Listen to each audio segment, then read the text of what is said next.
लड़की ने अपनी बनाई हुई तस्वीर कांच के सामने रखी ताकि अंदर बैठे गोरिल्ला को दिखा सके। फिर उसने गोरिल्ला को भी कुछ क्रेयॉन और कागज दिए। गोरिल्ला ने तुरंत एक क्रेयॉन उठाया और कागज पर चित्र बनाना शुरू कर दिया। उस दिन के बाद वह हर रोज कांच के बाहर एक नई ड्राइंग छोड़ने लगा। जब लड़की ने उसकी बनाई तस्वीरें देखी तो उसे एहसास हुआ कि गोरिल्ला के पास पेंटिंग करने की एक अनोखी प्रतिभा है। अगले दिन लड़की उसके लिए वाटर कलर पेंट्स लेकर आई और गोरिल्ला उनसे बेहद खूबसूरत पेंटिंग्स बनाने लगा। उसके हाथ एक महान कलाकार की तरह चलते थे। असल में जब वह छोटा था तो हर दिन कीचड़ से चट्टानों पर चित्र बनाया करता था और हर चित्र पूरा होने पर वह बहुत खुश होता था। लेकिन एक दिन कुछ शिकारी जंगल में घुस आए। अपने बच्चे को बचाने के लिए उसके पिता ने उसे एक पेड़ पर छिपा दिया और खुद अकेले ही शिकारियों का सामना करने दौड़ पड़े। लेकिन दुर्भाग्य से एक दर्दनाक हादसा हो ही गया। 3 साल बाद उस छोटे गोरिल्ला को एक दयालु दंपति ने गोद ले लिया। वे उसे अपने ही बच्चे की तरह प्यार करते थे। उसे फिल्में दिखाने ले जाते, झूलों पर खिलाते और खूब दुलार करते। एक दिन गोरिल्ला ने केक से दीवार पर पेंटिंग बना दी। उस आदमी ने उस पूरे पल की वीडियो रिकॉर्ड कर ली क्योंकि ये अनोखा गोरिल्ला राहगीरों का ध्यान हमेशा अपनी ओर खींच लेता था। फिर उस आदमी ने एक फोटो स्टूडियो खोल लिया जहां वह पर्यटकों की तस्वीरें खींचकर कमाई करने लगा। लेकिन जैसे जैसे गोरिल्ला बड़ा होने लगा उसकी शरारतें भी बढ़ने लगी। तभी उस आदमी को एक नया बिजनेस आइडिया सूझा। उसने एक सर्कस शुरू कर दिया और गोरिल्ला उस सर्कस का सबसे बड़ा आकर्षण बन गया। वहाँ और भी कई अनोखे जानवर थे। एक मुर्गी जो बेसबॉल खेल सकती थी, एक सील जो करतब दिखाती थी,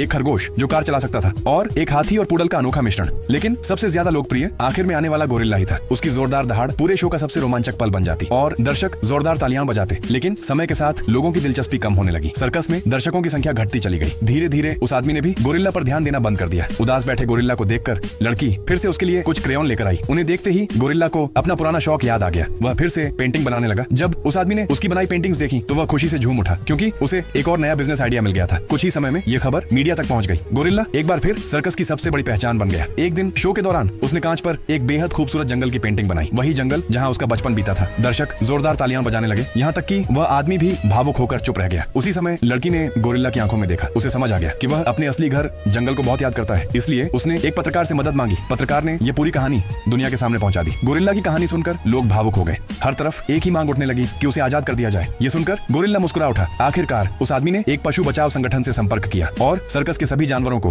वापस जंगल भेजने का फैसला किया। गोरिल्ला के जाने से पहले वह आदमी उसके पिंजरे में गया ताकि उससे आखिरी बार विदा ले सके। उसने दोनों की साथ वाली एक पुरानी तस्वीर निकाली। गोरिल्ला भी उसका आभारी था क्योंकि वह हमेशा उसे अपना दूसरा पिता मानता था। अगले दिन गोरिल्ला को एक सुरक्षित संरक्षित जंगल में छोड़ दिया गया। आखिरकार उसकी जीवन भर की सबसे बड़ी इच्छा पूरी हो गई। यह फिल्म एक सच्ची घटना से प्रेरित है। अब सवाल यह है, अगर आपको मौका मिले तो क्या आप भी ऐसे प्यारे छोटे गोरिल्ला को गोद लेना चाहेंगे?